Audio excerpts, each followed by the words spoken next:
Sa lungsod ng Biñan, Laguna, nakikipagsabayan sa pag-unlad sa buong lalawigan ng Laguna. Sa panguna ni Mayor Len Alonte, bibigyan daan ni Vice Mayor Attorney Arman Dimaguila ang pagbisita ng mga Vice Mayor sa lungsod ng Biñan, Laguna. Dito ginanap ang kanila pong magpagpupulong at dinaluhan to ng mahigit na 25 Vice Mayor sa buong lalawigan. Sila po'y namangha sa nasabing lungsod. Nandito po ang kabuuan ng nasabing pagbisita ng Vice Mayors League ng Laguna sa lungsod ng Biñan. Magandang gabi po sa inyong lahat. Ito po ang inyong lingkod, Atty. Arman Dimaguila, sa programang Unlad Biñan, Action Biñan. Ngayon po, katatapos lang po natin i-conduct ang Vice Meeting po ng lahat ng Vice Mayor dito po sa lungsod ng Biñan. City of Biñan ang nag-host ng atin pong nasabing programa. Halos po 22 Vice Mayor ang nagpunta dito sa pangunguna ng ating Presidente po ng Liga, Vice Mayor Bin Relova ng Pila, at ito po ay ginanap dito po sa Annex Building ng City of Biñan, at nakita po nila at tuwan-tuwa po ang mga Vice Mayor ng iba't ibang bayan, lalo na po yung mga taga 4th and 3rd District, at sila po ay namangha sa kaunlaran na natamo ng lungsod ng Biñan.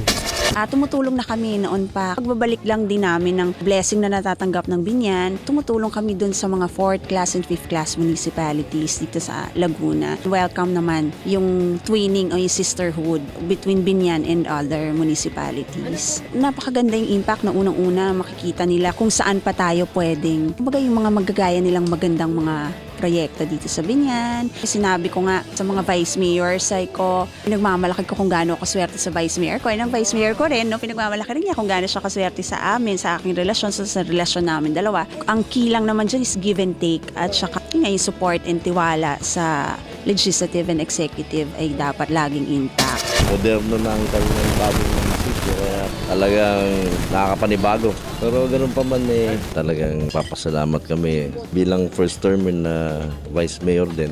Napakagrabe ang pagtanggap, talagang well-organized, well-prepared ang kanilang ginawang selebrasyon ng ginawang pag-aayos itong aming meeting ngayon. Marami kami agenda ngayon. Yung isa, yung mga pagbago ng internal rules, at saka yung mga paghingi ng mga kung ano man kay Governor, ng mga suporta. Vice Mayor Dimaguila, maraming salamat sa pagtanggap niyo sa amin, sa lahat ng mga Vice Mayor na pumunta dito sa inyong bayan, at naasahan namin ng inyong hinging suporta sa sakali kung may sobra kayo at may bigay niyo sa aming tulong sa 3rd and 4th District ng lalawigan ng Laguna. Unlad Biñan, Action Biñan. Bilang bago, bagong Vice Mayor po nahalal, bagong makasama dito po sa Biñan. Ang Vice Mayor po talaga naman ay napakaganda yung pagtanggap sa bawat isang Vice Mayor dito sa nasasakupan po ng Laguna. Nawa po naman ay maging kaagapay rin ng mga karatig bayan pa rin ang pamahalang bayan ng Biñan. Ayun din po ang pagtanggap sa amin ni Mayor Len. Napakaganda po ng mga programa ni Vice. Sana po magawa rin namin sa aming bayan.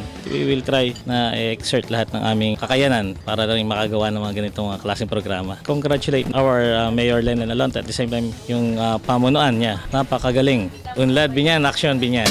Ganun din po, last week po, ang ating pong Mayor Len Alonte ay naglunsan po ng breast cancer awareness. Ito po ay nakita po natin dito ang marami po, kababaihan para talaga ang nangangailangan ng tulong. Ang unang-una pong pangangailangan po dito ay yung pong malaman po nila kung ano po ba itong karamdaman nito, dahil naintindihan, nalaman nyo na po, ay madali na po natin mapiprevent. Sincelebrate natin actually sa buong mundo ng International Women's Breast Cancer Awareness. In-invite natin yung mga surgeons from Perpetual Health Hospital, si Dr. Inson and Dr.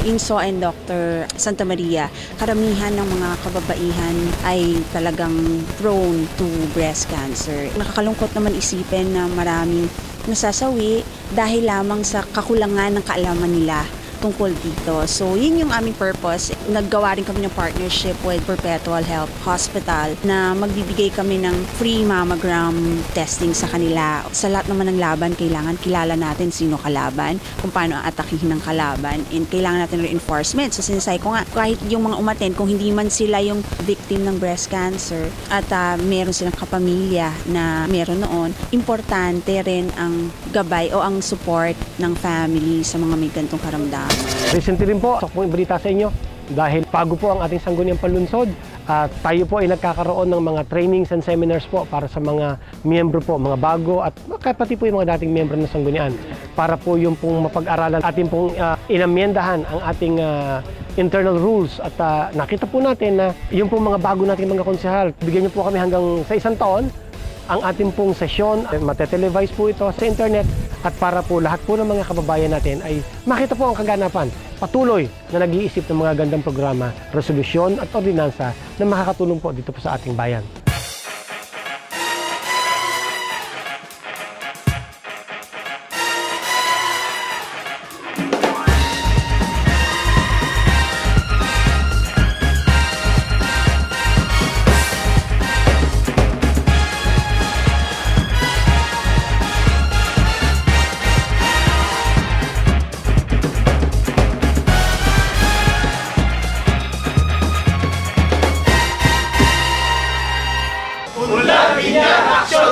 Taon-taon meron tayong dinner with the indigents. Ano yun, before Christmas. Tapos magpapamigay tayo ng mga Christmas goodies. Siguradong sa Noche Buena ay meron silang pagsasalu-saluhan. Every time nakikita sa Gabay at Aksyon. Kaya ako una ay gusto kong samantalahin ng pagkakataon ito, pasalamatan ng Gabay at Aksyon. Sapagkat sa pamamagitan ng inyong magandang programa ay nakakarating sa bawat isang Binyanense ang mga ginagawa ng ating pamahalaan, ng lahat ng mga namumuno sa ating pamahalaan. Kaya maraming salamat. Unlad Binyan, Aksyon Binyan. Ito po ang inyong lingkod, Atty. Arman Reyes Dimagila sa programang Unlad Binyan, Aksyon Binyan. Binyan, Aksyon Binyan! Unlad Binyan, Aksyon Binyan! Unlad Binyan, Aksyon Binyan!